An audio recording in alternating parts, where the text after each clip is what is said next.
Hey, welcome everybody. Thanks for coming. I am delighted to be able to introduce our speaker today, who is Peter Molk, joining us from the University of Florida Levin College of Law, where he is the John H. and Mary Lou Dasberg Professor of Law. Florida is a great place to be thinking about if not exactly buying insurance these days, since its markets are in obvious turmoil, as most of you know. Maybe the upside of this turmoil, at least for those of us who don't live in Florida, is that we get people like Peter who are interested in trying to figure out what's going on there and have produced a lot of good scholarship about that, including Peter's Florida-specific piece coming out in the Connecticut Insurance Law Journal that I strongly recommend. Today's topic is, I think, maybe fair to say Florida adjacent, if it's not exactly Florida specific. Peter's going to be talking to us about barriers to insurance innovation. So without further ado, Peter, you are on, and yeah, the floor is yours. Thanks for coming. Great. Thanks, everybody. Thanks, Peter and Travis, for putting this together. I always like the idea of state experimentation on things, which insurance is great for until you live in one of those states that requires a state experimentation. So that's a little bit less enjoyable, but hopefully we'll have some interesting results. So this project, looking at, I'd say like a broader theory paper, thinking about how it is that insurance contracts innovate over time in response to changes in risk characteristics. And this one's really focusing on some of the concerning barriers that result. So insurance, as it turns out, has some similarities with general product markets where it's hard to have the right financial incentives to innovate. But as I'll talk about in a few minutes, there are some particular barriers in the insurance space that to me are troubling and worthy of attention and maybe some thought about what we can do about it. So let's set up really the motivation for this project and why it is that I want to focus on additional causes for risks that don't go transferred to insurance companies. So the one slide primer on what it is that insurance companies do, in case somehow that we're not already familiar with this. So insurance companies and insurance more broadly is out there because it is a nice cost-efficient way of transferring risks from policyholders that we think generally don't like bearing risks to insurance companies that are at least indifferent to bearing most risks. So as long as we can shift the risk of some financial loss from a policyholder to an insurance company at a price that makes both sides of that deal better off, then that's the sort of transfer that we think is good for society and markets should make occur. So why is it that insurance companies are generally better positioned than individual policyholders to take on risk? Well, there's several reasons. First is that insurance company, the whole business model is about aggregating ideally independent risks together, because when you do this, you get a fairly predictable loss profile in aggregate that the individual policyholder doesn't have. So you can reduce the uncertainty over what losses will be in any particular year, and gaining that certainty from the insurance company means that they can then charge prices that are close to the expected losses. Insurance companies also we think of as generally risk neutral, at least as compared to individual policyholders. Policyholders, when they're not at casinos, we think of as being risk averse, so they're willing to pay a premium, to a price premium to gain certainty over their future losses. Insurance companies are indifferent to taking on risk to some degree because of that earlier point of aggregating independent risks. So we can transfer risk from risk averse parties to the insurance companies that are relatively risk neutral. Others have written about some additional value that insurance companies might add when these risks go transferred. So if you're an insurance company and you're an expert at figuring out how to avoid losses, and maybe you can provide some valuable guidance to your policyholders. When you take on their risk, you can also provide them with some guidance on how to reduce that overall risk that policyholders are transferring to you. So a lot of reasons why the literature has identified insurance is a good business from a social perspective. Now, this doesn't mean that insurance companies will take on all policyholder risks. So it's been recognized for quite a long period of time that there are exclusions in insurance policies. There are not policies for certain classes of risks. So thought over the years has developed four principal explanations for why some risks don't go transferred to insurance companies. One common one is that the market for a particular risk might not be large enough for insurance companies to decide to try to take it on. So I am partial to my legs. Like I like having them there. I think they should be insurable, but not that many people feel like me.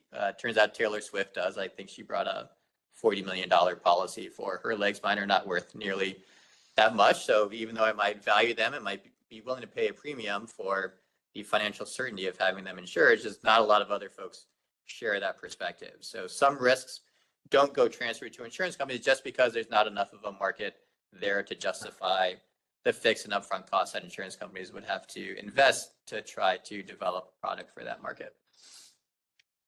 Another common cause for why risks don't go transferred to insurance companies would be adverse selection.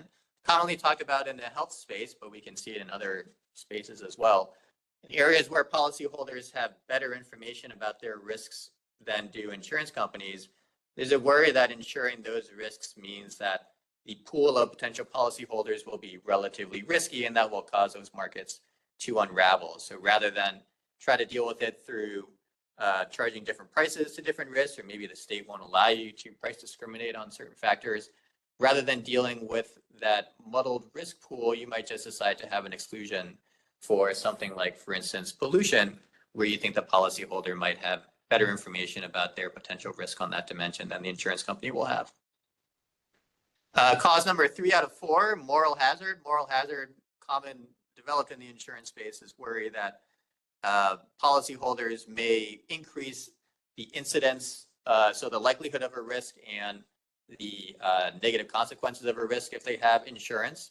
So rather than insuring, for instance, intentional losses, it's actually better to put those risks back on the policyholders who are in the best position to make sure that those losses don't occur. So when a loss is to a large extent within the control of a policyholder, you'll often see exclusions or a lack of insurance products that would transfer that risk to an insurance company because the moral hazard considerations that arise are just going to be too significant. Then the fourth factor that gets talked about is this idea of correlated losses. Certainly in the case that correlated non-independent losses are more expensive for insurance companies to cover than are independent losses. So that would lead to, that's commonly invoked to explain why, for instance, like earthquake exclusions apply in homeowners insurance, why providing nuclear hazard coverage would be expensive, because those losses are going to be correlated, where the presence of one loss implies generally the presence of a lot of losses due to the same cause. So those are the 4 main explanations for why, even though, going back to the prior slide, insurance is generally good business transferring risks from risk-averse policyholders to risk-neutral insurance companies, why you're not going to expect to see every risk transferred in that way. Now, those are the 4 main explanations, but it turns out there's still quite a few holes that remain, where if you focus on those 4 factors, it's not that hard to come up with examples of risks that either don't raise any of those 4 considerations, but nevertheless, there's no insurance product for them. Or similarly, there are risks that do raise some of those 4 dimensions, but there are insurance products for.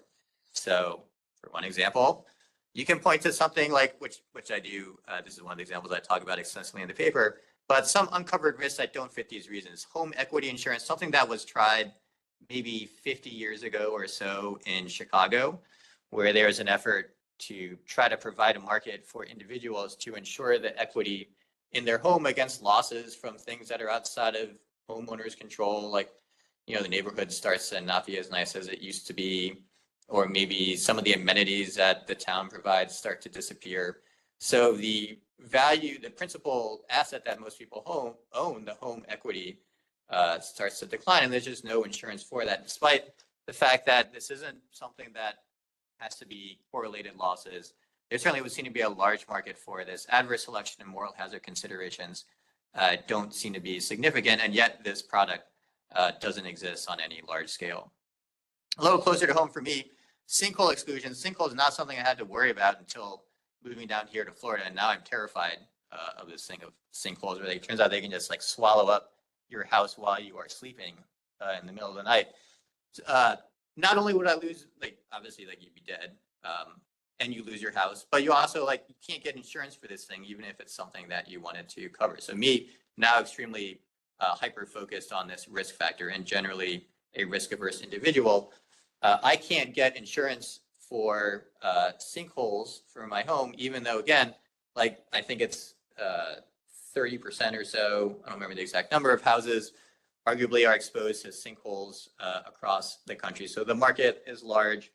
Correlated risks aren't really a factor because the presence of one sinkhole may imply the presence of more over decades, but not more over the 1 year that homeowners insurance policies are typically written for. Adverse selection issues are generally not there. I don't have any better information about my home's susceptibility to a sinkhole opening up than would the insurance company. Moral hazard considerations also largely gone. Like I can't somehow cause sinkholes to open in my space. So traditional explanations don't fit that. Flood, maybe the one that is most commonly linked to traditional explanations where correlated losses generally is the worry with flood insurance. But I think the question to ask for something like flood, not just whether this is a loss that is correlated and therefore is more expensive to insure, but really is the insurance company in a better position to cover this than is the policyholder. For the homeowner, if my house is lost due to a flood, I lose everything, or at least the value of my home, which is again, the principal piece of my assets. For the insurance company, if I'm a homeowners insurance company, first of all, I'll be able to spread this loss across the country. I'll be able to offload a lot of it through reinsurance. So even though my cost of covering something that is correlated like floods will be higher than something that's not correlated, still should be lower than the cost to an individual of dealing with the losses of floods. So uncovered risks like these, traditional factors suggest that there should be a market for them. They should be transferred to insurance companies, and yet you don't see that happening. Similarly, you see some covered risks that don't fit those four principal causes as well. So cyber insurance, relatively recent innovation in the insurance space, that has arisen in spite of the fact that losses there certainly would seem to be at least as correlated as they are in the flood space. But yet we see cyber insurance seems to be catching on and doing fairly well. Nuclear power plants, I've been reading about these relatively recently, and the rise of how they adopted first-party coverage. It's hard to think of something that is less correlated than nuclear fallout. The damage to their property, the abatement costs of cleaning up the contamination that would occur, all of that back in the 1950s, you still had private insurance companies providing a market for this, and individual power plant companies eventually forming their own mutual as well to take on some of those risks. So putting this together, my starting point for this project, something I've actually been thinking about, I've been collecting these examples for quite some period of time. Traditional explanations for why some risks don't go transferred to insurance companies, they go a long way for many of the exclusions and lack of products that you see, but it provides an incomplete explanation. So that led me to start focusing on what else could be causing some of these gap in coverage that we see. And that's what I'll spend the rest of today talking about. So this is focusing on the idea of just general barriers to insurance innovation, not because of any bad actors in the space, but just because of how the structure of insurance markets operates. So to start on this part, I want to first just talk a little bit about how innovation in general is hard. So outside of the insurance space, like there are some things that insurance is unique about, which I'll turn to in a minute. But outside of the insurance space, there are certainly problems with innovating that tend to result in what we think of as probably less innovation than would be optimal. So to distill this down to a gross oversimplification, you have large incumbent firms. They're the ones that have the money to do a lot of product innovation, but they tend not to have the appetite to do product innovation. If I'm like, for instance, a drug manufacturer and, you know, I've got like however many billions of dollars of sales, am I really that excited about trying to innovate a new product that is going to, you know, most of the time earn me nothing? Might end up doing pretty well sometime down the road, but that's quite uncertain. There could be some reason for me to have an appetite for this, but we think that generally I may have the assets, but I often don't have the incentives to try to bet on those high risk, high reward outcomes. Who does have the incentive to do that? Well, it's going to be the startups. They don't have the assets to do this, but they certainly have the appetite to take on developing one or just a handful of things that might pay off spectacularly. And if they fail, well, then you have like bankruptcy out there as your protection. So it's not such a bad outcome. So therefore, the common model that you see outside of insurance is something like startups that do the innovation. And then the incumbent firms, once they see the proof of concept, that's when they'll buy it up and fold it into their overall operations. So that's the story outside of insurance. Now let's turn to the actual insurance space. Insurance, I think we're starting from the same basic point, which is not an ideal place to even start from. You have large incumbent insurance companies, just like non-insurance companies. They're the ones that have the assets to try to fund new innovations. But again, they often don't have the structure or the appetite to do so. They don't have the incentive to take on those high risk, high reward bets, because now when they fail spectacularly, they may take the assets of that large incumbent insurance company with them. Just like the non-insurance space, maybe startups could provide our antidote here. They don't have the assets, but they have the incentives to undertake those high risk, high reward bets. Now, what's different about the insurance space is that as a practical matter, different from other markets, you're going to need to get reinsurance companies on board, regardless of the size of insurance company that you are. If I'm a large incumbent insurance company and I want to innovate, I'm still generally offload. If I'm a mainline insurer, I'm generally offloading my risks to reinsurance companies. So now I need to get this even bigger firm with even more assets and even less of an appetite for taking on what is potentially a high risk, high reward bet. I need to get them excited about my drop in their asset bucket. That's going to be something that's hard to do. Again, not because reinsurance companies are in any way evil. It's just that they have their economic business model that would make them not very excited about turning their limited human capital to pricing something that may do pretty well in the long term, but in the short term doesn't provide much in the way of gains. Similarly, if I'm a startup, now again, I need a reinsurance company to come in so that I can offload my risk to them. And just like with the large incumbent, that reinsurance company, again, is not going to have much appetite to take this sort of thing on. Well, you might think, well, sure, like this may be a drop in the bucket today, but perhaps the reinsurance company wants to invest now because this could be a promising market, so that there's a significant first mover advantage of getting their feet in the door, so that down the road, if this works out pretty well, the reinsurance company has got the expertise that can keep this in their product market for the foreseeable future. To some degree, I think this provides an explanation. The idea of relationships in reinsurance is really strong. On the other hand, the structure of reinsurance markets, you've got these annual renewals, and you've got the company that's trying to get reinsurance generally having to share all sorts of data with the reinsurance companies.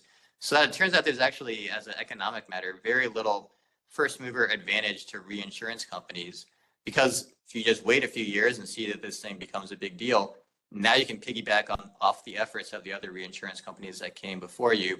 You can gather the data that's already been shared with them and come up with your own pricing models. So it turns out that even in the longer term view, because of the annual nature of these contracts, there's not a lot of incentive for reinsurance companies to get excited about new products that haven't yet shown their proof of concept. All right, so if that's what's operating, let's think about what this does for us, going back to explanations and trying to map this back onto the real world. I think this helps to show why it is that we see some of the innovations that we can observe in the insurance space. Lemonade was a big splash back several years ago when it came on the scene as being a disruptor to the way that insurance does business. But it turns out Lemonade was really an innovation about claims management rather than any sort of meaningful changes to the way that coverage works. And that's something that makes sense if we have these barriers to innovate, because if I need to get a reinsurance company or a mainline insurance company on board with my operations and I'm Lemonade, I can say, look, I'm just selling the policies that you're already familiar with and you already know how to price. What's different here is about how the claims management is going to work and maybe who it is that I'm insuring. But when it comes to you, the reinsurance company, you're already familiar with this basic product that it is that I'm selling. So there's not as much of a heavy lift of getting them excited about some brand new product that might otherwise be there. When you see contract changes over time, so how do insurance contracts evolve, you tend to see innovations here that restrict coverage rather than expand coverage. Again, that's a lot easier to get a reinsurance company or a mainline insurer to buy into, because they can say, you can tell them, look, take as a starting point contracts you're already familiar with. I'm selling one that will be at least as good. I've restricted coverage so that your payouts will be at worst what you already know how to price. At best, it'll be, some order of magnitude better, but it's easier for reinsurance companies to wrap their heads around that pricing model than to say, look, I'm going to expand coverage. I have no idea. I got estimates, but I can't actually tell you with precision what those expansions are going to cost you down the road. Good luck trying to figure out what a price for that should be. It also tells you why you do see major innovations over time, something like cyber insurance, where you see a giant potential market opportunity. We have barriers to insurance innovation, but these barriers can be overcome as long as you can, again, get a mainline insurer or a reinsurance company on board. And you can do that by, eventually making the point credibly that this is a market that is worth getting involved in because the potential for growth is just high enough. So maybe the mainline insurer will bite. They can get some first mover advantage, and then a reinsurance company that they have long-term relationships with might decide to get on board. Captive insurance companies, I find these to be fairly fascinating, but hard to explain what their purpose in the market is if we ignore their tax advantages. But they fit rather neatly into this model because captive insurers cut out a insurance company's need to appeal to mainline reinsurers. So rather than getting both a mainline insurer and a reinsurance company to get excited about my bespoke product, I can cut out one of those layers. It's still maybe hard to get the reinsurance company to sign on, but at least I have just one large party to appeal to rather than two. And another thing that we've observed, financial market alternatives to reinsurance, so cat bonds, parametric policies, that has the advantage of cutting out the need to appeal to reinsurance companies to get my new risks covered. And I can instead appeal to some group of capital market participants who may have more of an appetite for pricing these unusual products since they look more like securities, which they're dealing with every day. I'll close with what this doesn't explain. It doesn't explain several things, but the one that I'll talk about here is which things are more like cyber insurance, which gain traction, versus which things are more like home equity insurance, which seem to also have a potentially large market opportunity, but don't get parties to sign on. Why is it that cyber is appealing, home equity insurance isn't? There are undoubtedly explanations for that, but this additional factor that I'm throwing out here isn't going to provide that for us. And then why it's a problem, I guess I'll blow through this one fairly quickly. Standard policy response. We think insurance is a fantastic business for society. So the extent that you see less insurance operating than would be present if we didn't have these frictions, that's bad. We have less risk, desirable risk transfer going on. We have theoretically lower development of products in emerging industries. That's going to be a problem for stuff like nuclear power back in the 1950s. Tesla, when it had to figure out how are we going to confront this auto insurance problem where mainline insurance companies don't even know how to price this thing. Emerging things like risks in outer space, climate coverage, ESG things, those are all ones where we would expect there to be innovation in insurance policies. But if there are these barriers in the way, then we're going to potentially deter growth and experimentation in those spaces. What to do about it? I think that's a harder thing. I've got preliminary thoughts, but it's your standard things of, reduce regulatory barriers to the extent that we think they're not providing some sort of value. Encourage more appetite from reinsurance companies.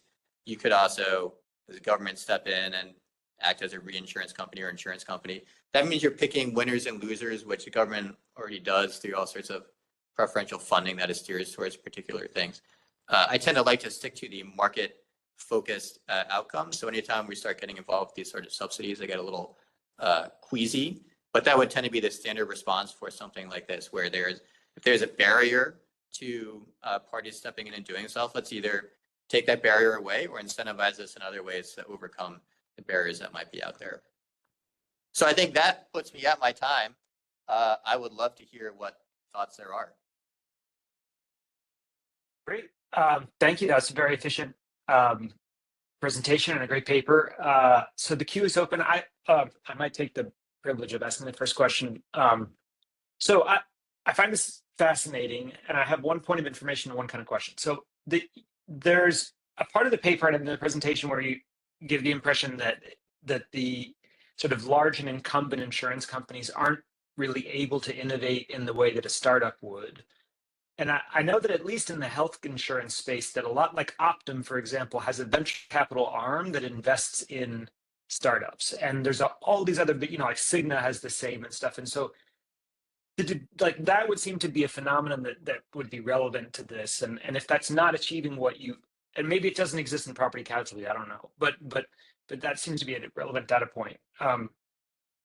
The other, that's just the point. The question, I guess, is it seems like the thing one would expect to solve this would be like reinsurers acting like venture capitalists, saying, hey, we will provide you with reinsurance in exchange for an ownership stake. That way we can capture the long-term value. And it's not, at the end of the paper, there's an indication that Lloyd's maybe is doing this a little bit. But like, why isn't that the obvious solution here? And I mean, there are sort of interesting analogs to what's going on in AI right now, where you have like Microsoft basically with these massive server farms taking a stake in ChatGPT, but selling all of its compute to ChatGPT too. So like, anyway, it would seem to be that would be the obvious way to solve this problem. Do you agree or disagree? No, I love that solution. It turns out getting in touch with reinsurance companies is somewhat difficult, but I think I'm talking to one tomorrow. So that is one of the questions I think that was number 2 on my list, but I love that idea. Sure, if the concern is that reinsurance companies, one of the big problems here is that they don't get the long-term returns to helping incubate a new market. One of the things you could do is try and give them that long-term perspective by giving them that investment in the first mover. I've never heard of a case like that happening. They do have their incubators set up, as does Lloyd's, I think is the other example that you were mentioning, which is, I think, trying to solve another problem, maybe trying to encourage more innovation at the front end. But if the problem is really mainline insurers and reinsurers don't have the financial incentive to really help these things expand over the long term, as a collective industry they do, but as an individual they don't, then sure, we could take those sort of investments that could be helpful. Another one that I haven't written up yet here, but could be another way to try and go about this, would be to try and form some sort of industry group. So one of the problems here is a collective action issue. So no one reinsurance company, for instance, has the incentive to try and help cyber insurance develop when it's some nascent industry. But as a group, they certainly do, because to the extent we can have more risks being insured, then that's more business for reinsurance companies. So some way to achieve that coordination, which could be through an industry group or any other creative ways to try and get them to coordinate like that, I think would be another way to try and solve, again, getting that longer term perspective, which is what the annual renewal season tends to lack. Great, thank you. Okay, Bob, yes? Thank you, and I'll start with an apology because you may have addressed this in the paper. So I'm sorry if you didn't know. I didn't note that. Going back, I would say maybe even 40 years, there was a new coverage that was responsive to real world crime issues, kidnap and ransom coverage, and I think over time it became a more mature kind of coverage. I'm wondering whether you sort of looked at the the life cycle of that as responsive to some of the things that you pondered in this paper. Also, in the financial sector, security houses had a certain amount of guarantee coverage, and for a while there was a coverage called excess SIPC insurance. Oh, really? Okay. Which you did take a look at that? No, this is the first time I've ever heard of excess SIPC insurance. It was a thing. Yeah. And the problem, particularly with that coverage, was once you went on a risk, it was impossible to get off without signaling the market that you thought the company was about to go out of business. So It was a very challenging coverage to have out there. But both of those might be interesting sort of examples of innovative coverage that over time became more mainstream. Yeah, I think there's a fascinating just general story here about how it is that we decide which products it is that we'll decide to push and innovate, and then which it is that catch on. Like once they become mainstream, then these problems go away. It's really the getting things up and going that are an issue. And I think, so I could imagine, I've heard of generally kidnap and crime insurance, or M&A stuff is another one I've heard of, with reps and warranty insurance, another one that seems to have caught on. There are, at least from my perspective, like I imagine a whole list of ones that offer similar theoretical advantages of transferring risk to insurance companies, but don't actually catch on, or even home equity insurance, which I've talked about here. It's not like it was never tried. Like, they actually tried that in the 1970s, and it's hard to actually figure out why it is that it didn't catch on. But insurance companies are smart. Like, they see there's a potential opportunities here. So what is it that doesn't make it work out? I mean, I think that is a project that naturally follows from the one that I'm looking at here, but one that I think is also a fascinating one to look at. I wonder if some of it is also when you start a new product like this, your market is inevitably going to be small, but the faster you can grow it, the better chance you have of it catching on. So I wonder if something like kidnap and ransom insurance, where like when these things happen, it's spectacular news stories, especially when you have like prominent people who are generally the main targets for that product. So that becomes a highly salient risk that may make it easier to try to spin that market up into something that would be sustainable relatively quickly. And there were also subsets to that, because of kidnap and ransom, you weren't allowed to tell anybody that you had that insurance, because it Right. immediately made you a target. Yeah, exactly. Right. And there were probably many more wirehouses back in the 1970s to sell excess SIPC to. Yeah. Fewer potential customers these days. Right. Well, on a more mundane level, I know every time a hurricane comes through here in Florida, the uptake of flood insurance is like this short-term bump as people respond and realize that, no, there's this highly salient risk that perhaps we should look into and decide to buy. Maybe another example of one I think I know Peter has written about before, but you have like the behavioral biases that make people overbuy some of these products that don't make a lot of sense. I think that's just as interesting to take a look at. But when you had vending machines in airports selling the life insurance policies that would cover you while you're on a plane, like that's a very narrow risk of questionable need to get covered. But because we can make it so salient to folks, you actually had a market for that for quite some period of time. So maybe a natural analog, Bob, for your question would be to try to think through, if we wanted to innovate a new insurance product, and by looking at what's happened in the past, how can you market this thing in a way that catches on quickly enough so that now you can convince the main line or the reinsurance company to help you out and sell this thing? So we have a queue of about 6 or 7 people, which is great. Rick Swedloff is next. Actually, I think you probably just covered it in your last little exchange with Bob. But I was going to say, I think one of the barriers that, and again, I think you probably just covered this, but one of the barriers to innovation is a lack of demand.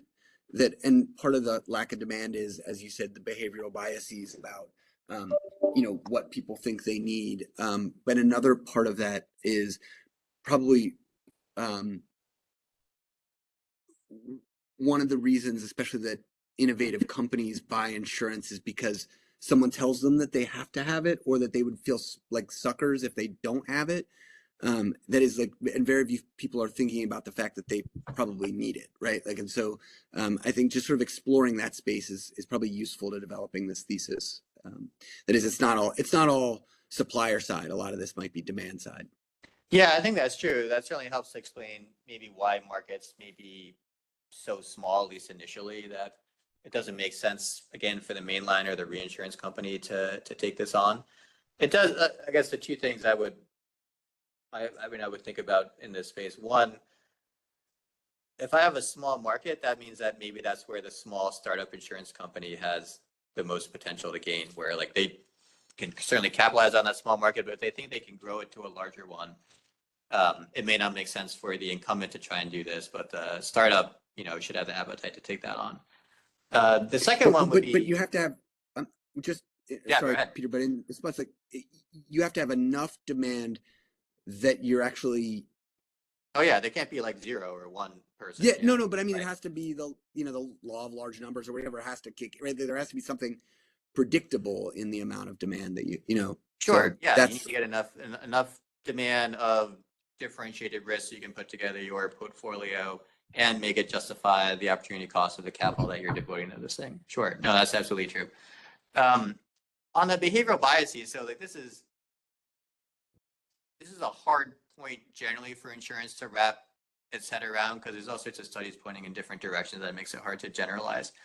It does make me think that in the commercial space, where the idea is that behavioral biases tend to have less of an impact, you shouldn't have that concern as much. So if I'm trying to sell a commercial policy to like a bank or something, behavioral biases there, like you still have humans running these things at the end of the day, so it still has an impact, but arguably less than when I'm trying to sell stuff to individuals. In the individual space, I think it certainly matters as well, but it can even, it can push in the other direction. Like when I'm, again, selling insurance through my kiosks at the airport, you can make your behavioral biases can also lead to larger markets than otherwise should be there. In that case, you might expect more innovation there problematically on undesirable dimensions for products where we're transferring risks that as a theoretical matter don't make sense. So, maybe that's actually even more reason to have concern. Yeah, I mean, I think that's right. I mean, I think that's actually an interesting counterpoint, and I like that. I mean, I would just say in the corporate space, you might want to differentiate between banks and startups, which are, like very, have very different attitudes towards risk and sort of perceptions of risk. Right. So, yeah, no, that's true. And I don't know if this was clear also, like I want to make like absolutely clear. I love insurance companies. I love reinsurance. I love everybody, but reinsurance companies, insurance, like this is not some like story about any bad actors that may be in this space. It's a rational response to what I see as high risk, not all that high reward, and not even, I guess, high risk, but still a drop in your bucket, not high reward, a drop in your potential individual future gain, but one where collectively you think that it makes sense. So it's not like we have sleepy reinsurance companies that are just, pursuing their general book of business because it's made them money in the past. It's like they have limited resources, limited attention. It doesn't make sense to devote to, like what Rick, you're saying here, like might be a small risk where you can't even get an individual insurance company to have an appetite. Peter Siegelman. Yeah, I was going to maybe ask a sort of follow-up question to that. It seems like, so this is a great paper, and I end up being pretty convinced, but it seems like a lot of your sort of bottom line about blame the reinsurers is that you kind of eliminate the other things that you think might be driving and say, well, what's left is that reinsurers, and then you have a plausible story about why they might be sort of risk averse or not willing to innovate. But go back to the homeowners insurance, home equity insurance thing. So you cite that Schiller and Weiss article where they explore the idea, but Right. they point out there, and then in the book that Schiller wrote called The New Financial Order, he spends some time talking about how they actually tried to implement that. That's where the Case Shiller-White home value index came from, was basically that article. It turns out that the big barrier was, first of all, data. It's just not, you can't, for various complicated reasons having to do with moral hazard, you can't insure your own house against a decline in its value, because then you wouldn't maintain it. So you have to get neighborhood-wide home value decrease. And that means you have to have a reliable index, not just of like, by neighborhood of what home values are. And that turned out to be a very, very difficult undertaking. And then on the other side, they point out that, look, try selling that product to somebody who's not, like, I understand if my house goes down in value, but what are you selling me? You're selling me some kind of weird insurance product where it's not my house, it's everybody else's house, and why am I buying insurance? So, like, I don't know, it seems like many new things where you would think a perfectly rational person would go, wow, what a great idea. Your average person is not perfectly rational and unfortunately not an economist. So they're going to go like, what is this thing? And if none of your neighbors have ever bought it, like, do you want to be the first one to do it? Right. So it just seems like, okay, before you get to reinsurance, blame the reinsurers. You need to do more to get rid of the other possible explanations. And I think there are quite a few that you didn't really completely dismiss. And those are policy margins that you might want to think about intervening on before you get there. Sure. Yeah, like to some degree, I love this home equity insurance product idea because it makes so much sense that this is something that should be insurable.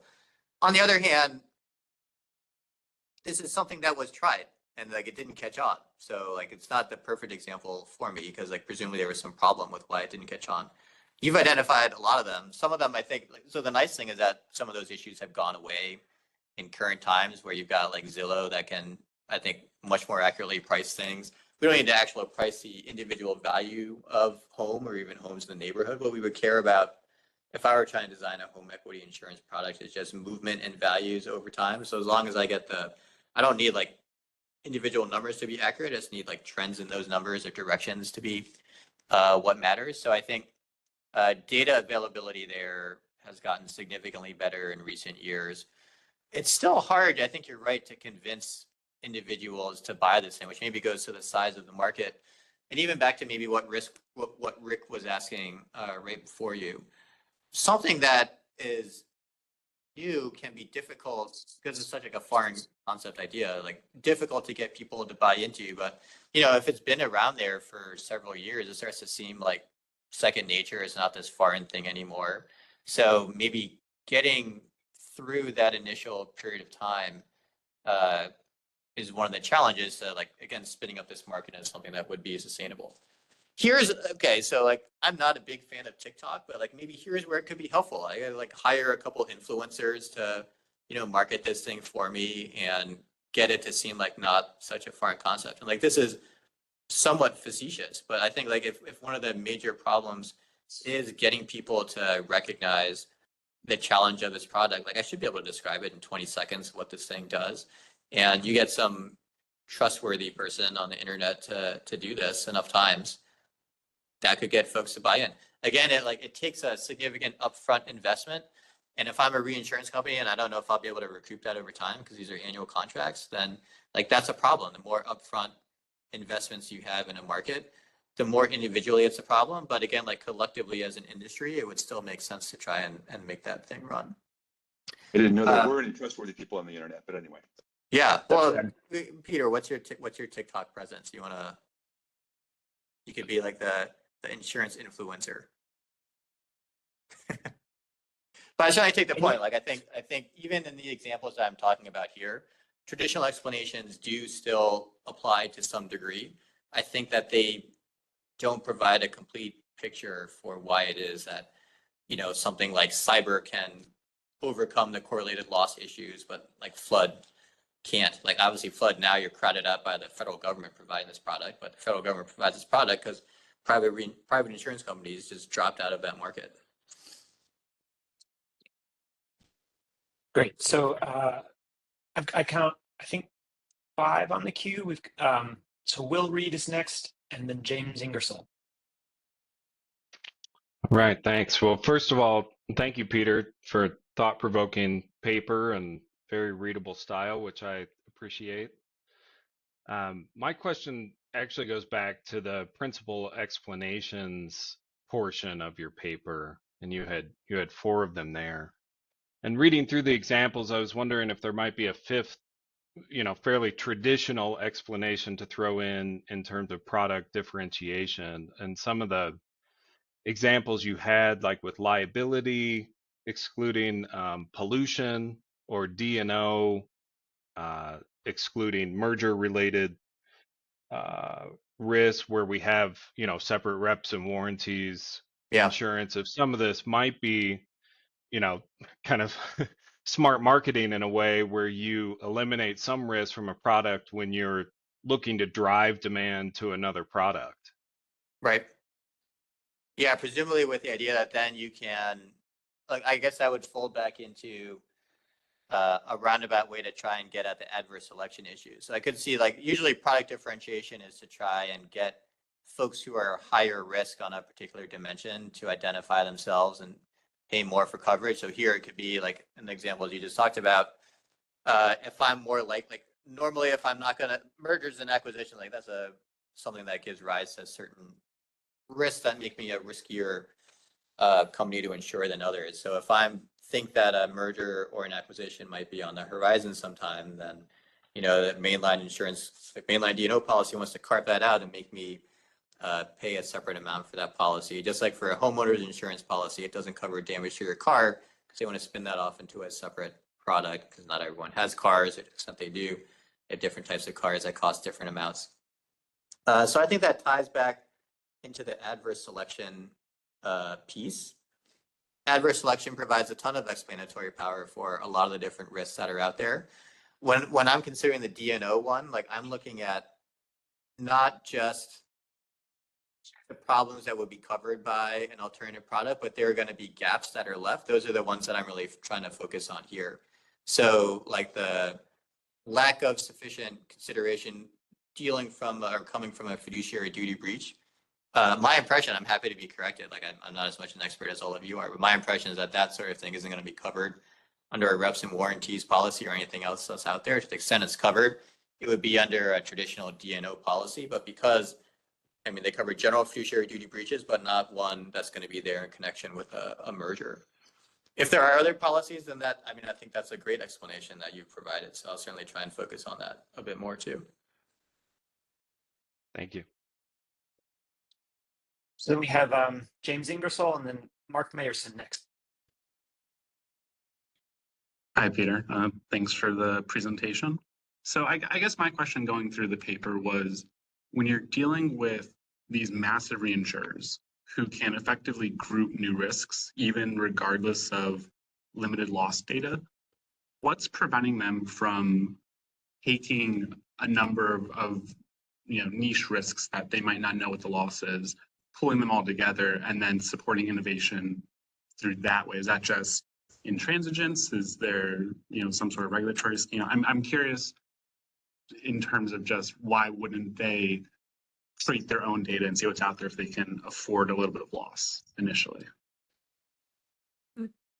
So I guess the idea would be that this is essentially a way for reinsurance companies to acquire a loss history, which they can then use over the longer term to help develop this sort of policy.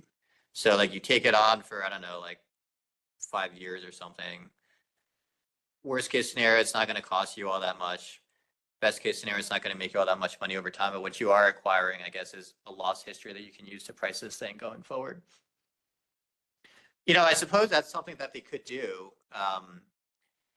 The couple of responses I would have would be like, first, it's not immediately clear to me why a reinsurance company would want to do this unless they think that this product may develop into something big down the road. And if they think it will develop into something big down the road, this is one way of getting them to take a long-term perspective. I also like Travis's idea early on, though. Like, there are other ways that we could try and accomplish that as well, investing in the insurance company or trying to have some industry group try and bring this thing up too. I'm not sure that investing in acquiring a loss history is a better or worse solution than any of those. I think it would serve a complementary function. But as far as I know, this doesn't happen all that much. So why doesn't it? Well, I mean, I guess I would come back to the idea that, again, like I don't want to minimize the importance that relationships make. That's something that's hard to quantify, but I hear over and over again matters a lot in the reinsurance space. Relationships that, have these tends to mean that insurer and reinsurer work together over many years. But if we think that relationships aren't as important, and it does seem like they're losing some importance over time as you have more reinsurance companies and more substitutes for reinsurance, then I'm just looking at this on a year by year basis. And I may be able to invest money or time in trying to come up with a loss history. But if that loss history means now I'm going to price these things higher than my competitors, I've borne these losses for like the first 5 years. And now the mainline insurer, whoever it is that's developed this product, can just turn to one of my competitors and get reinsurance that way. That's really this commons problem of the first actors are bearing a disproportionate portion of the cost without being able to reap a portion of the benefits. So getting a long-term perspective, I think, could help. Maybe you could have reinsurance policies for long periods of time, like have long-term reinsurance policies. That never happens. They're always for a year, but you could solve it that way. You could, like, relationships I think help solve this to some degree. Travis's idea of investing in insurance companies, taking a long-term stake that way. All of that could also help further this. And once you do that, then James, I really like the idea of that would give them a much stronger incentive to help innovate these things and even take small losses now because they know this could develop into a bigger market down the road. So then we have Mark Mayerson next, and then Walter Welsh, and that's currently the end of the queue. So if you want to jump on, we maybe have time for one more after that. Great. I have 2.5 points.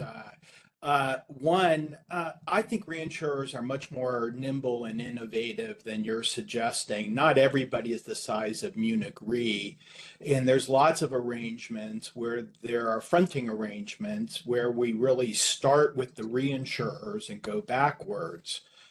So, for example, there's a type of entity called a managing general underwriter or managing general agency, and they often are the outsourced source of expertise and innovation. So, for example, you want to get in the aviation business, a bunch of smart people, create this entity and say, we're going to get into aviation. Then they go to insurers or reinsurers and do the back end. And there's a long history with managing general underwriters or agencies coming up with these types of things and filling out and having fronting or whatever. And it seems unfair to ask you a question when you're asking me a question, but how is it that they are able to get the insurers or the reinsurers to sign on to something like that? It's like any other, business deal. The one I'm very familiar with, it was a complete economic disaster. But that's why I know about it. But essentially you had a bunch of smart guys that came together and said, we can make money selling pollution insurance. And we have the math, and they had a chemist PhD, and they did this and approach, and it's like going to, it's just like going to a hedge fund. I mean, these guys have huge amounts of money, and they need return. And then as I said, not everybody's the size of Munich Re. So that's one thing. And second point, that was 1.5 points. The second point is I would suggest have an hypothesis on what differentiates some of these products that have stuck versus ones that have not stuck. And that is that there's a service embedded in it. So with cyber reps and warranties and K&R, kidnap and ransom, there's important service components built into that. In contrast to, like, I would say, a pure math play like the equity protection. And so those things with the pure math plays, there could always be somebody smarter or not smarter. We're all just trying to game each other. But with the ones that have both the gaming and there's a clear service advantage that comes with it are the ones, as I said, cyber, R&W, and K&R Right. that have stuck. Yeah, that service one, I find that one particularly interesting because it, as a matter of economic theory, that should not seem to work out at all because it seems like most of the benefits you provide are at the front end, like in year one. So if I'm the policyholder, I'll pay a bit more for the policy from the insurance company with a great reputation for providing really good service. I'll take all their advice, not implement it in years like 2 through 10 when I then go to the cut rate insurance company that doesn't offer that service piece. And I've heard, at least in the D&O space, that there are companies that try to do this. They have to charge an extra portion on their premium to cover the experts that they have that are offering the expert advice.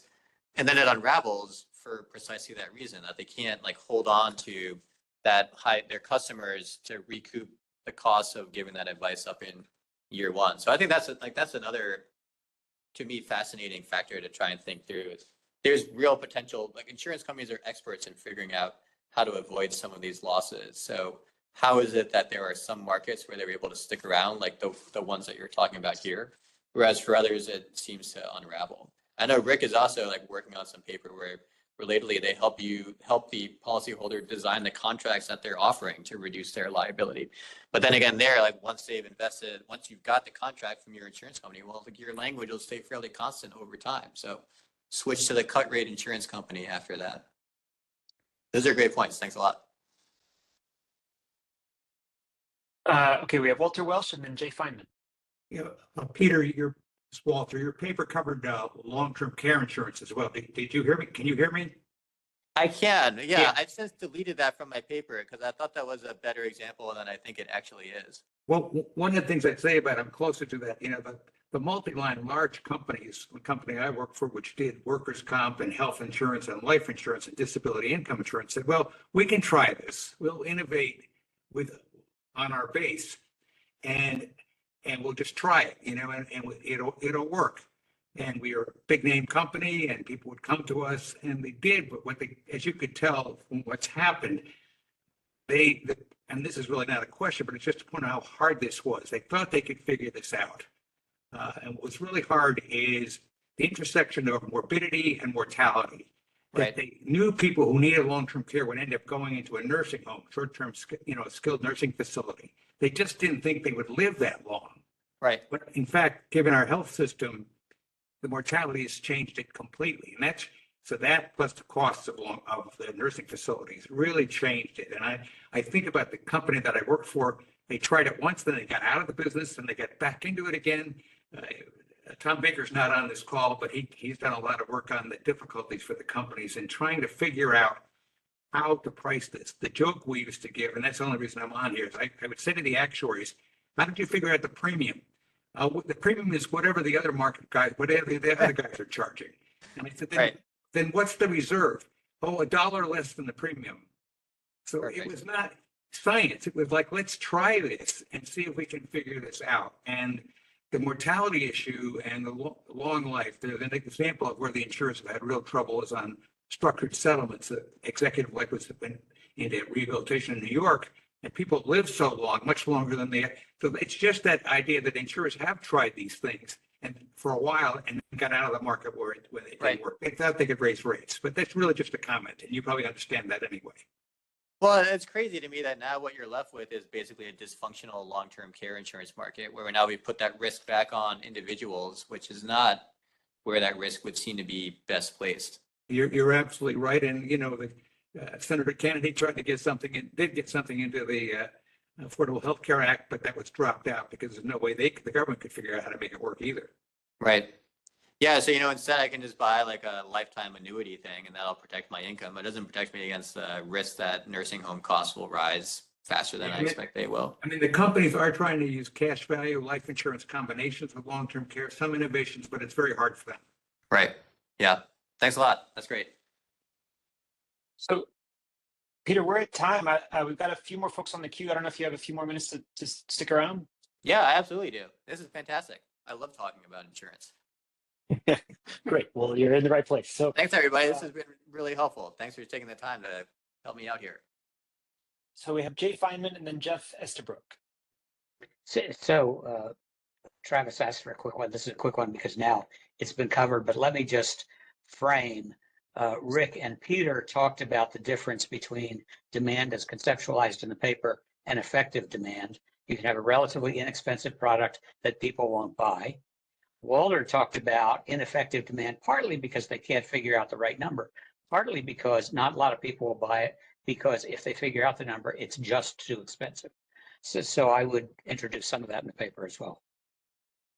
Yeah, that's great. One thing that also hasn't made its way in the paper yet either is that you may, as an insurance company, be able to figure out what their pricing should be, but the regulators may not let you charge that amount.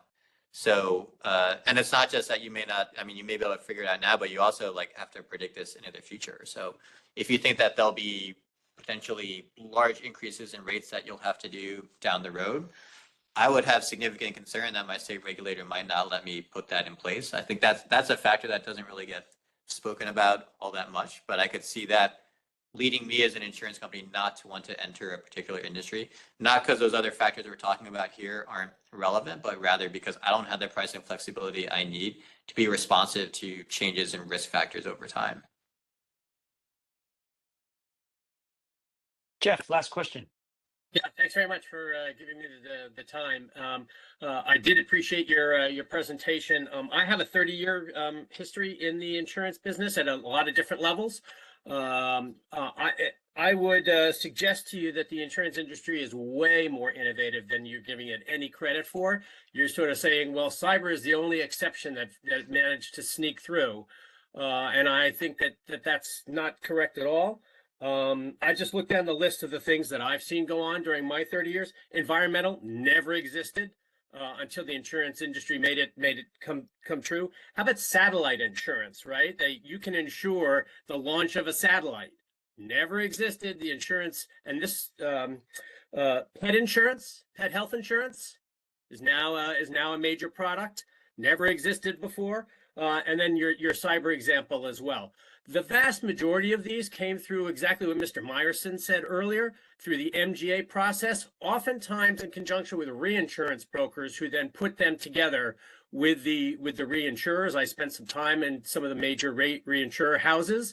They call that program business, and they're constantly churning these ideas. So you really should probably go talking to the program departments of major reinsurance brokers. They get the reinsurers together with the MGAs, and then they find sometimes it's just a fronting arrangement through the insurance carrier just to meet regulatory requirements. Very often the primary company has an economic stake in the deal, and they're not just the paper. Because sometimes being just the paper gets you in big trouble. Look at Reliance and something called Unicover, where workers' comp went way bad because it was way mispriced. And that's really what happens here. I think what you're really seeing is economics at work. Your notion of it doesn't work because of structural factors. I think they tried a lot of these things and they got their shirts handed to them, meaning the reinsurers and the insurers, and they decided that product's not worth it, right? Let's go back to flood. The reason the government does it and the private insurance industry got away from it was because it's very obvious, right? It's adverse selection. Everybody knows that if you're low down, you don't buy, you want to buy it, and anybody at altitude doesn't. Now, we've seen it change and what that flood map looks like, but nobody really, it's very obvious who should buy it and who shouldn't. Right. So it's very hard to create a diversification of risk where you get some people who are not going to submit a claim. Sure. Yeah, I think that one in particular, it's knowing you're a higher flood risk, but also that the insurance companies can't generally under state law charge actuarially fair rates for when they want to insure something.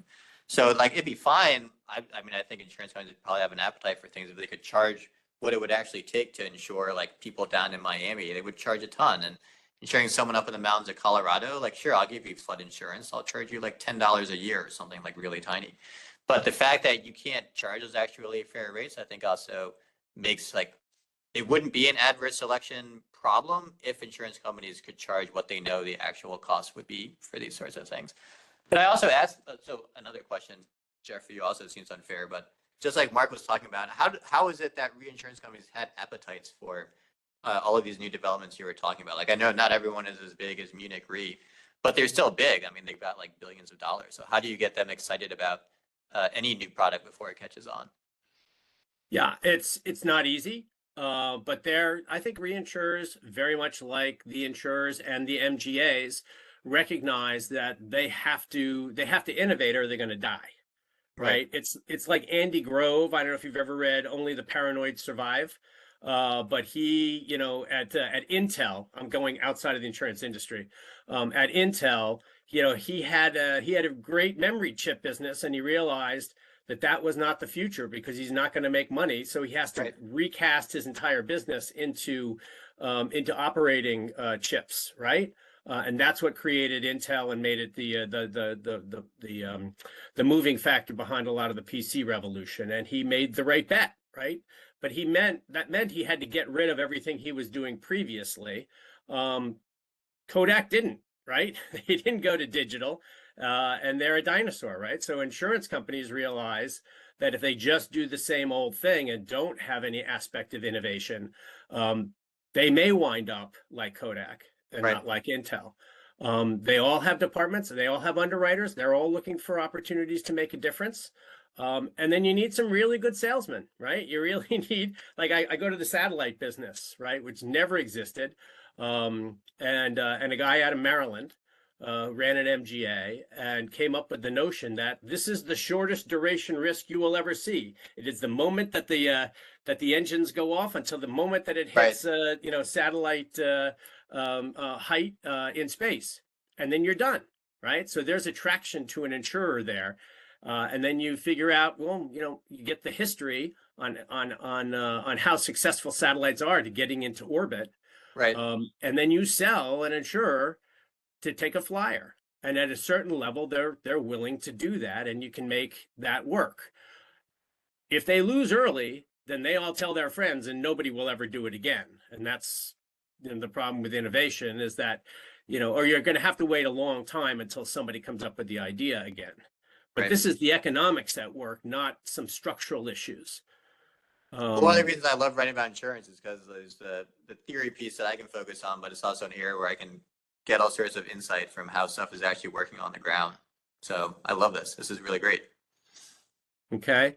Yeah, I would go talk to the reinsurance brokers as well, or more than the reinsurers, because they're the ones that are constantly getting pitched by MGAs. You may go to a place called Target Markets, which is one of the is sort of an agglomerator of MGA ideas and incubating new ideas. You just go online, you can find them there, and you might want to talk to those folks, because they're sort of like a warehouse of MGAs who are trying to come up with new ideas and trying to convince reinsurance brokers, reinsurers, and also insurers in being involved. And then, like I say, most insurance companies have a program division, and that's the innovation lab for the insurance company. Right. That's awesome. Do you ever hear about reinsurers taking the kind of equity interest that Travis was talking about at the beginning? No. Let me take that back. Here's the difficulty, is that the reinsurers, for the most part, are behind the insurance company, which is highly regulated, right, and has to have a license and has to show enough capital to be able to apply their trade. The MGA doesn't have any of that kind of stuff. I think you would more likely see the insurance or fronting company, and the nature of that fronting is interesting, but the insurance company would more likely take a piece back of the MGA. Okay. All right.